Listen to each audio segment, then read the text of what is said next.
আমরা রেডি হয়ে গেছি, খুবই সুন্দর লাগতেছে সবাইকে। আসসালামু আলাইকুম। আজকে এই প্রথমবারের মতন আমি বাইরে একা একা বের হয়ে গেছি। প্রথমবারের মতন না, আসলে আগে বেরিয়েছি। এখন যাচ্ছি হচ্ছে ধানমন্ডিতে। আর ধানমন্ডিতে যাব, ফ্রেন্ড একটার সাথে দেখা হবে, সিনথিয়ার সাথে। আমাদের আজকে একটা প্ল্যান আছে, সেই প্ল্যানটা দেখি কত দূর সাকসেস হয়, তারপর আপনাদের সাথে তো শেয়ার করবোই। চলেন তাহলে আজকে ভিডিওটা আমরা এখান থেকে শুরু করি। মামনিকে মামার বাসায় নামাই দিয়ে আসছি, দিয়ে আমি এখন যাচ্ছি। মামনির নিয়ে ছোটো মামার বাসায় যাচ্ছি, মানে কারণ বেশি দূরে না, এখান থেকে কাছে। হ্যাঁ হ্যাঁ হ্যাঁ, ফুটওভার ব্রিজ। যে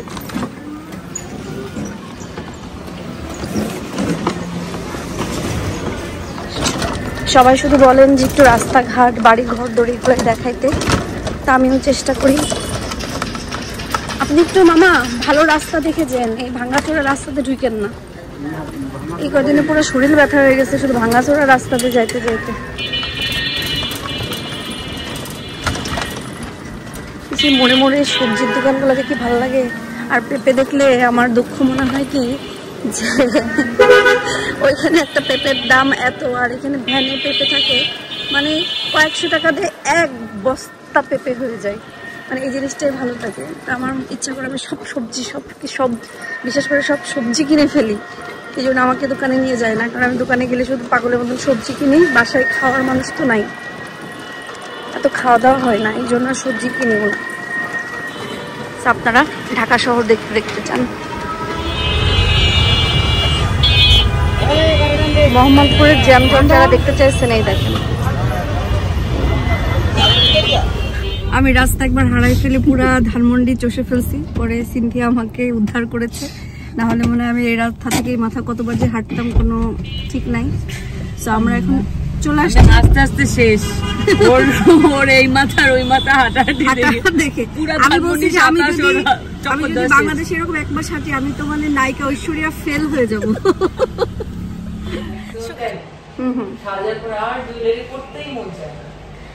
আমার তো গরমের জন্য মানে আমি যা জামা কাপড় নিয়ে আসছি, আমার কালকে আমার খালামুনি আমার সব জামা কাপড় হচ্ছে লাগেজে ঢুকাচ্ছে, বলছে কি তুই জীবনেও পড়বি না। আমি জানি জীবনেও পড়বি না, এই গরমে তুই জীবনেও পড়বি না, আর যদি তুই পড়িস আমিই তোকে খুলে বের করে দেবো, তুই রাখ এর ভিতরে। কারণ হচ্ছে, তবে আমি একটা জিনিস দেখলাম, এই টাইমটাতে বের হইলে বেশ গরম, কিন্তু সন্ধ্যার দিকে একটু বিকালের দিকে বের হইলে একটু আরাম, মানে অত গরম থাকে না, বেশ একটু আরাম। কালকে যেমন 300 ফিট পূর্বাচলের দিকে গেছিলাম, বেশ আরাম লাগছে। ওইদিকে তো বাতাস আছে, আর ঠান্ডার দিন আসতেছে, আর একটু উইন্টার আসলে তোমার জন্য শান্তি হতো। আমি তো কোনবার আসলাম না, হচ্ছে নভেম্বরের লাস্টেই তো আসলাম। আর বেনজিরের তো একদম ইয়েতে আসাই উচিত না, সামারে আসাই উচিত না। আর ওটা অলওয়েজ সামারে চুজ করে কেন জানি, হয়তো বা লং টাইম থাকে না কি জন্য, কারণ ওর তো আসলে হলিডে কোনো প্ল্যান না। বাচ্চাগুলোর কষ্ট হয়ে যায়, লাল হয়ে যায় ঈদের জন্য লাল হয়ে যায়। আমি যেমন হচ্ছে 19-এ যখন আসছি তখনকার গরমটাও সহ্য করার মতন ছিল। তা আমি তো খুব নাচছি যে না গরমে কিছু হয় না, আমি সবাইকে বলছি না গরম ঠিক আছে। বাট আমি 23-এর গরমে যখন আমরা পুরো ফ্যামিলি সহ আসছি, মানে পুরো আমাদেরকে পাগল বানায় রেখেছে, নাচাই ফেলছে একদম। তো এরপর থেকে আমরা মানে আমি আর ইব্রাহিম দুজনেই হচ্ছে মানে বলছি যে খুব ইমার্জেন্সি, মানে দেখা গেল যাইতেই হবে, খুব ইমার্জেন্সি ছাড়া আমরা গরমে যাচ্ছি না। যতই বাচ্চাদের 8 সপ্তাহ 7 সপ্তাহ স্কুল বন্ধ থাকুক না কেন, না না না কোনো অবস্থাতেই না। কারণ পুরা একদম মানে লেজির মতো সারাদিন ওই রুমের ভিতরে পড়ে থাকি, গরমে লেজি লাগে। এই যাচ্ছি যাব বের হব, এই করতে করতে করতে 10টা হয়ে যায়, কোনো কাজের কাজ হয় না, কোথাও যাওয়া হয় না, কিচ্ছু হয় না। হ্যাঁ, তারপরে এখন থেকেই যে আমি উইন্টারে আসা শুরু করছি আর কি। তো আর আমার এখন ছেলেরা বড় হয়ে গেছে, তো ওদেরকে নিয়ে এভাবে আর কখনো একসাথে, হ্যাঁ হ্যাঁ হ্যাঁ, আরো কতদিন পরে ওরা আরো বড় হয়ে যাবে, ছেলে তো কলেজে উঠে যাবে, আহিলও চলে যাবে উপরে ক্লাসে, এই আর কি। তখন আরো, এখন তো আসি আসলে, এখনো ফ্রিডম। আমি যদি বলি যে তখন ফ্রিডম পাবো না, এখনো আলহামদুলিল্লাহ বহুত ফ্রিডম আছে। বাট হ্যাঁ, ফ্রিডম মানে কিন্তু পাখির মতো উঠতে হবে না, লিমিট রাখতে হবে, এটা ইব্রাহিম সবসময় বলছে, সেটা মাথায় রাখি, না হলে আমার একা একা ঘোরাঘুরি ঠুস ঠুস ঠুস শখের। মানে ইয়েতে গেলে আমার মনে হয় কি এই কাপড় কিনে এটাতে একটু লাগাই, এটাতে একটু বানাই, কিন্তু মেন সমস্যা হচ্ছে আমি নিতে পারবো না, তো ওজন নাই।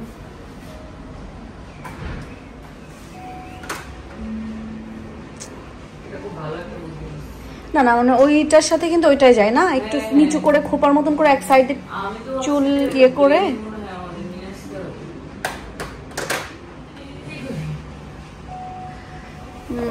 এখানে আসছো কি মানে শাড়ির জন্য? মোটামুটি সাজুগুজু শেষ, এখন আমরা কি দিব? হাইলাইটার দিব, ব্লাশ দিব। হাইলাইটার, ব্লাশ, এটা আপনি দেন।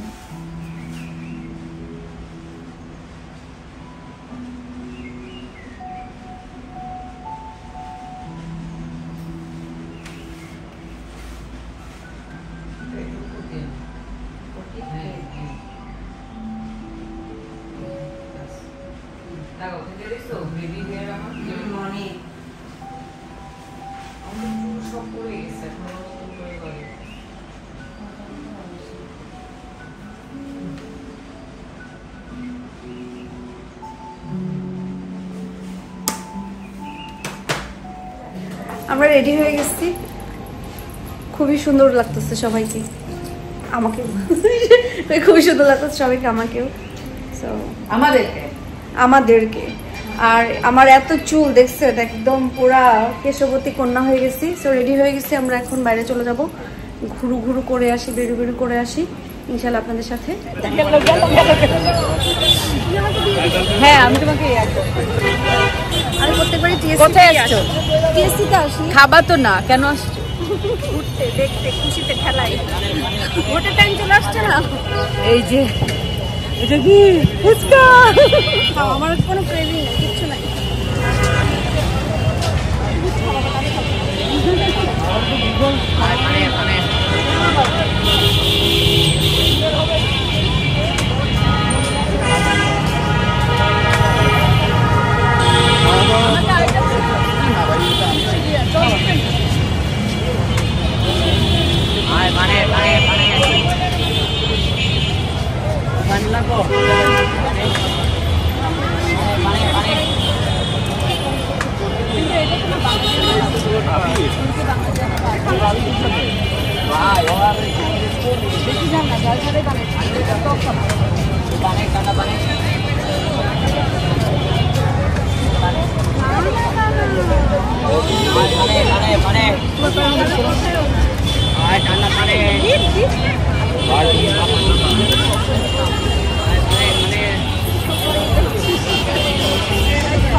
আপনি খালি ধরেন আমাদের দুজনকে সোজা করে, এগুলা তুলবো। হ্যাঁ হ্যাঁ, এই যে আমরা বসছি,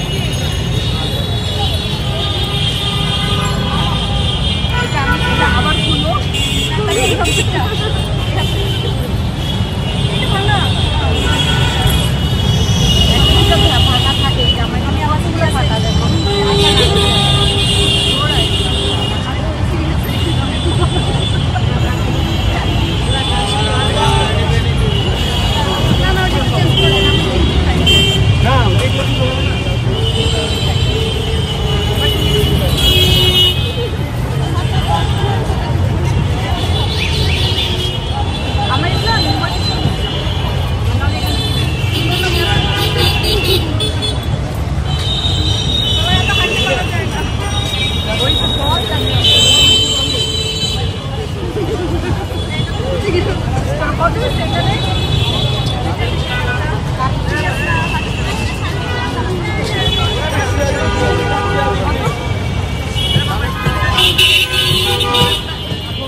দিশা নায়িকা হয়ে ছবি তুলছে, আর ছবিতে আছে আমাদের Rakesh Rakib, my one and only brother.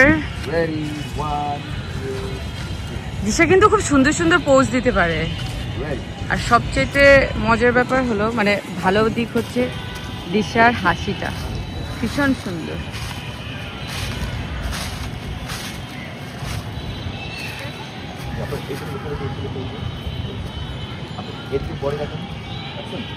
এমনিটা এত সুন্দর।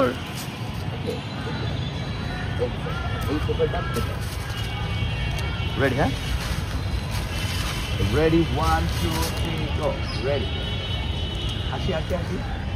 What do you do? Like this.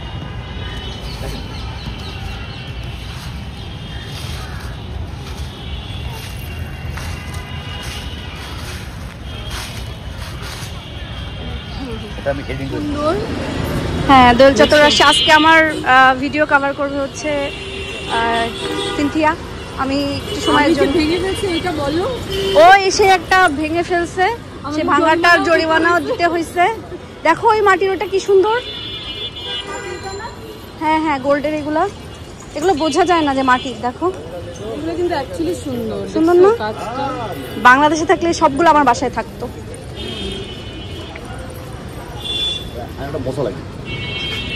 আয়নাটা মোছা লাগবে। দেখি আয়নাতে কি দেখা যায়। চাঁদ দেখা যায়, চাঁদ। বাঁশি শুনে আর কাজ নাই, সে যে ডাকা বাঁশি, সে যে দিন। এটা কি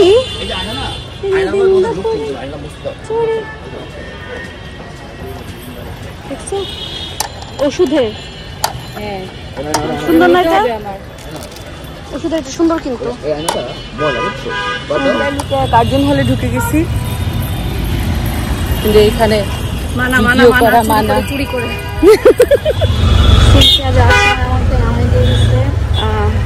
আড়ঙের সামনে। তারপর আমি একটু আড়ঙে ঘোরাঘুরি করলাম। সিএনজি বাসায় যাচ্ছি, ছোট মামার বাসায় যাবো। তাহলে আমাদের কান্না থাকবে না, চলে আসবে। এই জন্য আমাকে ছোট মামার বাসায় যেতে হবে এখন মামনিকে নিয়ে আসার জন্য। দেখতে এখন ভালোই লাগে, রং বেরঙে লাইট দিয়ে সাজাইছে। তারপর মানে জায়গাটা অনেক বেশি প্রাণবন্ত এবং সুন্দর লাগে দেখতে। নাহলে তো আগে এই দিকটা একদম মানে অন্ধকার থাকতো, আসারও পারমিশন ছিল না। এখন অনেক সুন্দর লাইটিং করছে, ভিতরটা অনেক সুন্দর লাগে। মানে বাংলাদেশটা আসলে আমাদের সবার, আমরা সবাই মিলে যদি বাংলাদেশ একটু সুন্দর রাখি ভালোই লাগে। নিজের দেশ ভালো থাকবে, নিজের দেশের মানুষ ভালো থাকবে, এটা দেখতেও ভালো লাগে। আর নিজের দেশ যখন সুন্দর কিছু করে সেটাও দেখতে ভালো লাগে। এটা যেই করুক না কেন, ভালো জিনিসের কদর সবসময় আছে, থাকে এবং থাকবে। বাসায় এসে দেখি আলু দিয়ে শুটকি দিলাম। কি লোটটা শুটকি? ওই তো লোটটা শুটকি, সুরি শুটকি তো বেগুন দিয়ে আলু দিয়ে ঝোল ঝোল লাগে নাকি না এরকম। আর এটা কি? মুরগি না হাঁস না গরু? ও আসছি এখন হচ্ছে মাথায়। ভাবনাকে বলছি একটু চপচপ করে তেল দিয়ে দিতে, কারণ গোসল করে ফেলবো। সারাদিন অনেক গরম লাগছে, ধুলাবালির ভিতরে ছিলাম, চুল একেবারে যাচ্ছে না তার অবস্থা হয়ে গেছে। তো এখন আমাকে তেল বলছেন। ভাবনাকে দেখেন, ভাবনাকে আমি কখনোই ভিডিওতে দেখাইনি। দেখাইছি মেবি অনেক আগে দেখাইছি, বাট আমাদের ভাবনা এখন দাখিল মাদ্রাসায় পড়াশোনা করে, ক্যামেরার সামনে আসে না। সো রেসপেক্ট রাখি, কিন্তু আমার মাথায় তেল দিয়ে দিচ্ছে। তো ভাবলাম যে ওর হাতটাই শুধু দেখেন, কারণ দাখিল মাদ্রাসায় এটা অ্যালাউ করে। কদবেল নিয়ে আসছে কচি মামা। সো কদবেল মাখাইছে ঝাল ঝাল করে, খুবই মজা লাগতেছে। আর কদবেল আমি এই প্রথম, মানে দেশে আসার পরে প্রথমবার খাচ্ছি। একটু একটু করে সব ট্রাই করতেছি। পেটে যা হয় হয়ে যাবে, ওষুধ খেয়ে ফেলবো। তারপরে এই মজাটা তো বাদ দেওয়া যাবে না। কিন্তু আজকে অনেক সাহস করেও আমি সিনথিয়ার সাথে দাঁড়ায় ফুচকা ওইখানে তো খেতেই পারলাম না, খাবোও না, কিন্তু খুবই লোভ হয়েছিল, বিশ্বাস খুব লোভ হয়েছিল। সিনথিয়ার বাসায় যেয়ে পেট ব্যথা শুরু হয়ে গেছে। প্রথমে ভেন্ডি ভাজি, আমার খুবই পছন্দের ভেন্ডি ভাজি খাচ্ছি। বা আমাদের বাসায় তো আলু দেই, আর এখানে হচ্ছে ভাজি করতে কোনো আলু নেই, শুধুই হচ্ছে ভেন্ডি। শুধু ভেন্ডি ভাজি খেতেও মজা, আমার কাছে একটু আলু দিলে আরো বেশি মজা লাগে। পুঁই শাক খাইলাম ইলিশ মাছ দিয়ে, এখন হচ্ছে ছোট মাছ নিছি, ছোট মাছ দিয়ে খাচ্ছি। এরপরে নিব শুটকি। এই সুদূর যশোর মনিরামপুর থেকে আমার জন্য খাবার পাঠাইছে আমার দুই বোন রুবি আর ববি। কাকি অনেক কষ্ট করে পিঠা বানাইছে আর তারা হেল্প করছে। এর ভিতরে আছে হচ্ছে দেশি লাল শাকের বীজ। আমি বলছিলাম যে দেশি লাল শাক যেটা সেটার বীজ দিতে, কারণ দেশি লাল শাক ছোট ছোট এবং লাল টুকটুকে হয়, ভাত মাখাইলে লাল হয়ে যায়। আর এখানে আছে হলো বক্সে বক্সে পিঠা। তবে এই পিঠাগুলা কিভাবে পাঠাইছে, কুরিয়ারে পাঠালে তো মানে এটা খোলেন একটা, কুরিয়ারে পাঠাইলে তো হচ্ছে 2-3 দিন দেরি হবে। পরে তারা পরিবহনের মাধ্যমে পাঠাইছে, যেন আমি মানে যেদিন পাঠাইছে ওই দিন রাত্রেই পেয়ে গেছি কুরিয়ারের মাধ্যমে পাঠানলে।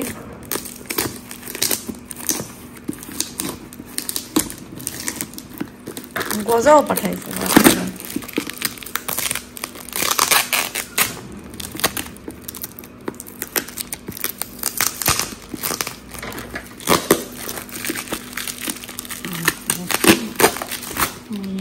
তো খুলেন এটা,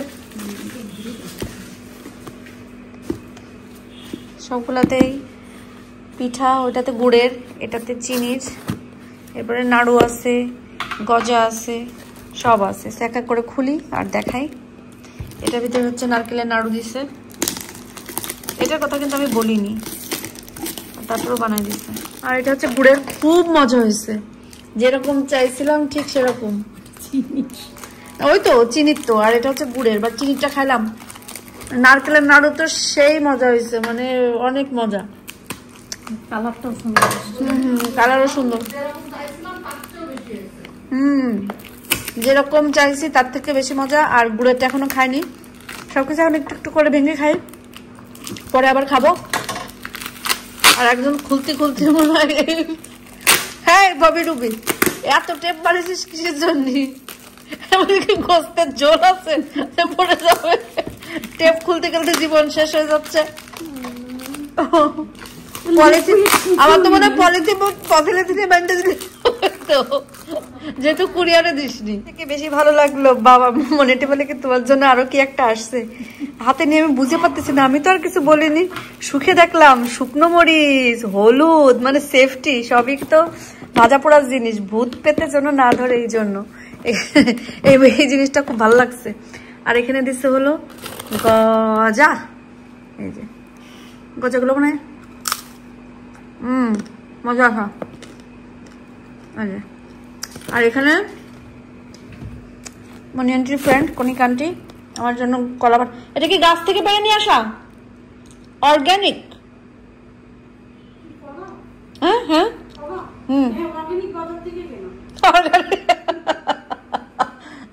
অর্গানিক।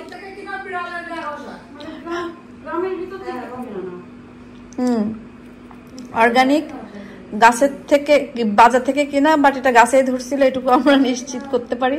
এসে শুধু এদিক থেকে ওদিক, এদিক থেকে ওদিক করে বেড়াচ্ছি। পিঠা খাইলাম, গজা খাইলাম, নাড়ু খাইলাম, সবকিছু দেখলাম। এখন গোসল করব, একটা সুন্দর আরামের ঘুম দেব। তো আজকের মতো সবাই ভালো থাকেন, সুস্থ থাকেন, আল্লাহ হাফেজ।